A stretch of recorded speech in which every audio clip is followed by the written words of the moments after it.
I think it's a huge asset. Before UTM tags, I mean, I got to be honest. If you just really just take the time to do your due diligence, you can really come out on top. Welcome everybody. This is Sean Long. This is the DealerMartech podcast. This is where we talk about marketing technology for automotive dealerships. Today I have Matt Raymond. If you're not an active online and as far as social and you don't know him, he's got a couple of segments for that are very, very powerful about data in the digital dealer. And Matt, could you tell us your title, please? Sure, it's Digital Marketing Director.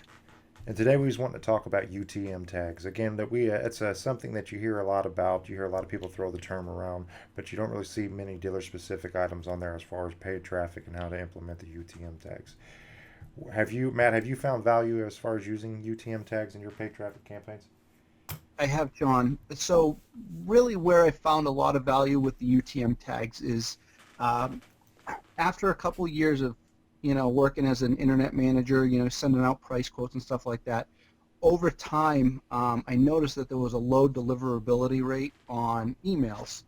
And, mainly because, massive amounts of people are using the same CRMs and emailing customers, and it's burning up servers, in the sense that they're getting blacklisted and other things.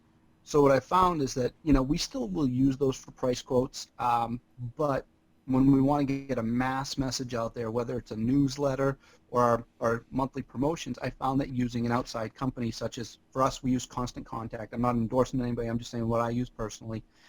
We use Constant Contact, as well as Toyota provides us with a GS marketing campaign. GS Marketing is a company, but they have a campaign tool that we can build email blasts. So herein lies the problem and the fix. The problem is if I turn around and I send out an email blast from GS Marketing, which targets only customers in our DMS, and it only focuses on customers based upon the year, make, and model that they use, and it's all Toyota-based, versus Constant Contact, which hits our used customers, our new customers, our Mitsubishi customers, as well as people that have opted in through different kinds of promotions that we've been running, such as, win a TV, sign up here, or people that want to opt in for our service coupons. At the end of the month, if I had just not use the UTM codes, I don't really know where these customers are coming from. And so what I've been able to do is I use the UTM code, and what it is it's broken down. You guys can see the screen. It's source, medium, campaign, term, and content. Term is mainly focused, and I'll get back to this later, but mainly focused when you're using like pay-per-click ads and things like that. So what I do is under source, if it's Constant Contact, I'll put Constant Contact in there. If it's GS Marketing, I put GS Marketing. So now I know my source. Then under the medium, I'm going to put email. The only time I would do something different is if there's something, that I'm kind of trying something new. I'm trying to think of something that would be a good example. Well, realistically, if we were running a paid traffic campaign like we do on Facebook, we would put Facebook in the medium, much like Yep. we would with email. Yeah, exactly. Or like we do a mobile program, and we could put the mobile program in there also. Now the campaign name, this is key because this is kind of where dealers will mess up things, or really anybody. If you read stuff online, a lot of people mess it up. The capitalization of letters, you want to make sure you either go with all lowercase or all uppercase. I'm a just keep everything all lowercase kind of guy. And then I like to put an underscore between something. I try to keep it as short as possible, but like, for example, if I'm running a Camry campaign or an email blast with Camry, Corolla, and RAV4 in it, my campaign, will be something, the campaign will be like the email blast. So it's email, and then let's say it's the month of May, so let's call it Memorial Day. It'll be Memorial Day, and I just put an underscore in there to separate Memorial from Day in it. And then under the content is where I put in Camry underscore promotion or whatever. But I try to keep it as short as possible, so if I can get away with just Camry, I'll just do it. Anytime I'm separating is when I'll, put that underscore in there. Absolutely. But essentially what I'll do is I create these campaigns because then I can see what's driving traffic to our website. And then from there figure out, what we've done, what kind of value it's had. There's other things that I set inside, with segments and stuff like that. Figure, certain segments you can build, and I don't want to get off the UTM topic and end up on segment topics. But if you build segments in there, you can see if somebody maybe hits your email blast and then comes back 2 or 3 or 4 times. Segments will actually help break down that data for you. So UTM codes have been really helpful in the sense that it breaks down, okay, here's my Facebook campaign, here's my mobile campaign, here's my email blast campaign, and here is my email blast campaign from a separate source. The other thing is that I create all my own UTM codes and then we'll send them to vendors and say, please put these in the back end of a mobile ad or in the back end of a Facebook ad if I'm focusing on a certain thing. If I'm just doing a certain Facebook ad and I don't need that to really have a UTM code attached to it because the Facebook guy is doing his thing, then I'll leave it out. But if there's certain things that I really need to target or separate, then I'll use those UTM codes to help decipher that for me. So that's an excellent point. So you're saying just not only from a standpoint as a marketing director that you're using these UTM codes to actually for your own campaigns, but you're actually from just as a management perspective, you're creating these UTMs and sending them out to vendors as a way for actual vendor policing and accountability. Exactly. And the thing with UTM codes is there's a lot of cool things you can do with them. They're not made to be overly complicated. Some of the things you can do with them, you can create UTM codes that on an email that you send out to a customer, every time you send out a price quote, you can have in there, let's say you could have in there, click to view new inventory, and it would drive them to the new inventory page at the bottom of the email after the price quote. And you can label that UTM code so that at the end of the month you can say, okay, we had 150 form submissions this month, and people gave us 150 email addresses, and we replied to every one of them, but only 25 people clicked back to the website to actually look at the inventory. Wow. Yeah, there's a lot of cool things you can do there. I mean, you could spend days and days, building out UTM codes. There's also a point that I try not to inundate myself with UTM codes that I'm just tracking. Yeah, just keep it simple. Gotcha. Yeah, keep it simple, exactly. Well, Matt, if you don't mind, let's talk about the other side of the coin. So if we're using these for tracking, where do we look to see that our UTM codes are working? How would we check that out?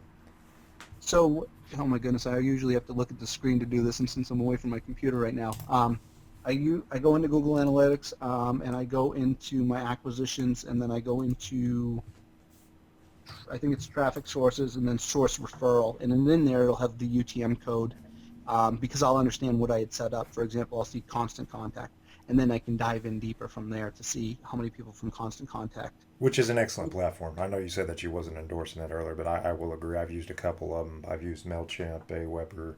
I would definitely agree. Constant Contact is up there. Exactly. Yeah. That's why I like it for the ease of use and what you can do with it.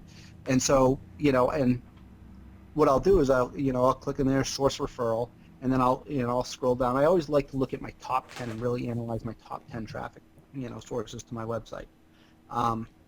Now, just a tidbit of information that came up in my head here is that if you see not set when you're doing this and you had set up something with the UTM code, you may have missed the boat on something. Gotcha. It could be a lowercase or an uppercase issue, possibly not the underscore and such like that. Exactly. But what, like I said, what I'll do is I'll look in there and then I'll see constant contact. And so then I'll click on constant contact and I'll geek out a little bit. I'll look at like city, see where these people are clicking on the emails from, because they are people in our database that we're marketing to. And then I'll click, I want to see what, did somebody click on the Camry ad? Did somebody click on a Corolla ad? Did somebody click on a RAV4 ad? I look at things like time on site, page views, and not one of those things is a determining factor like, oh my goodness, this person, sat on the page for 8 minutes versus this car that they sat on the page for 2 minutes. That doesn't always play into a determining factor on everything.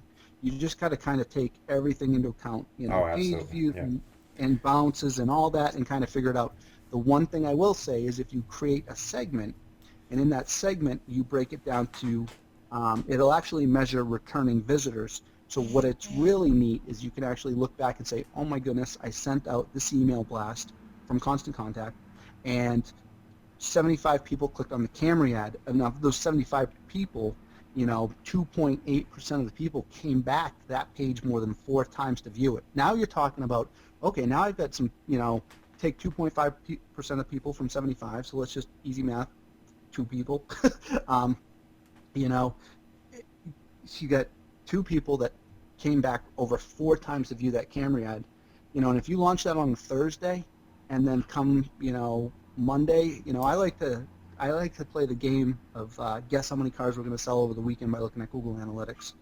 And, I'd be willing to bet you could look and say, I'm going to get 2 Camry deals this weekend. Right. I remember actually in your segment that that you had said something. There was a joke around the office where they'd come ask you like use the Rainmaker to Yeah. check out analytics and such. And this week with my owner, I'm like, I was looking at Google Analytics this week, and I said, we're going to sell like 10 to 12 cars this weekend. I know it. And I thought maybe I should let my owner know. And I said, you know what? Maybe not, because if you think something like the Rainmaker over here, that could get scary. Absolutely. But if you're measuring, like we talked about a little bit earlier, measuring all these different areas and looking at all the different areas, and then I really like the new the segment, because I like to see how many people are returning. My owner also runs a donkey business, and he recently had me do some Facebook ads for his donkey site. Right. So we're driving a lot of traffic to the page. What I'm measuring now for him is how many people return, with a segment, how many people return in 30 days back to that page again and again, because we want to see the real traffic. I mean, how many, it's not like a car where, you're looking at 120 days to maybe get for somebody to buy from the time they first hit the internet till the day of purchase. I mean, if somebody's looking at a donkey, they're looking at a donkey, and they make a determination from there. Right. So, Absolutely. So one thing I wanted to really ask, and that's something I'm going to continue to ask guests in the future, is just very, very simple. On a scale of 1 to 10, how fundamental would you say UTM tags are you would consider as a fundamental asset to your digital marketing? I think it's a huge asset. Before UTM tags, I mean, I got to be honest. I literally thought I was a genius, because I was taking the entire URL and hyperlinking it behind the creative, and I'm like, oh, I'm so smart. And now I'm like, oh my goodness, that wasn't actually giving me any content at all. Right. I mean, but to come to your defense though, just some of the ability for tracking and the ability to track ROI, and just really the past 36 months online is just phenomenal. I was at a seminar the other day, and I was talking to a pretty I'm not going to name drop, but we were talking about just really the differences in Facebook reporting and analytic reporting, and how a lot of people, they just can't seem to make them jive. And he's like, well, you're really comparing, and I don't want to get too far off the UTMs either, but you're really comparing apples and oranges, because when Google Analytics measures a conversion, it actually measures it at the time of the conversion, and that's where it associates that value in that time frame. Facebook reporting, though, actually associates it with the first interaction. So if Ralph clicks on, say one of your Camry ads on Facebook on a Tuesday, and then he doesn't convert in as like an e-lead till the next Thursday, Facebook is actually going to take that conversion value and associate it to last Tuesday. And that's why you see a lot of that. I think a lot of people see the discrepancies. But the UTMs play such a huge part in being able to, like you said, have that bird's eye view to be able to truly measure that. And it's just not. And another thing I really like about what you said is because with the email blast, the emails are going anywhere. It's a very diverse list. Even when you segment it down to like specific, if it's buyback or conquest or however you do so, it's really the same when you see a lot of folks doing the same on retargeting ads and stuff like that, because that's your true, like, just your organic user base of people that have done business with you. So the UTMs just really, we've seen a huge amount of accountability, and it also, it really helps when you're trying to pick the low hanging fruit, and you want to scale your strengths and really try to identify your weaknesses. So. Exactly. And, one of the other things, too, to say to this, for anybody that's going to be listening and might not know, but, if you set up your goals in there properly, and one of the goals would be a lead form submission.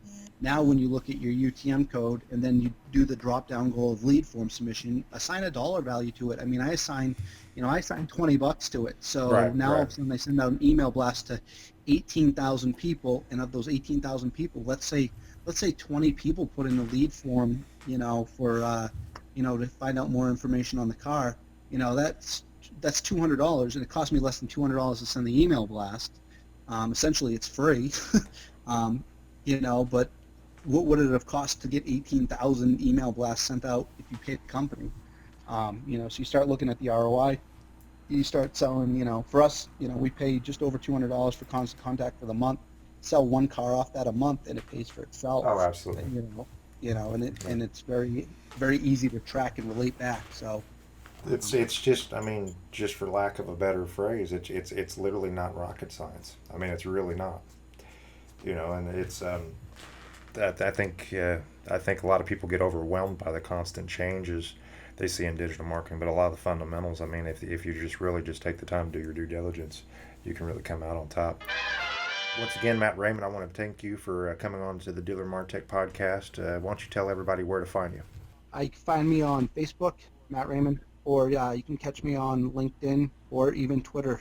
Twitter handle is Matt_Raymond and the number And one. And just look forward to helping anybody out that I can. If anybody's ever got questions, they can reach out to me. And Sean, thanks again for having me on. we I really appreciate you appreciate it. coming. Hope to have you back. We'll also include links to your profiles below.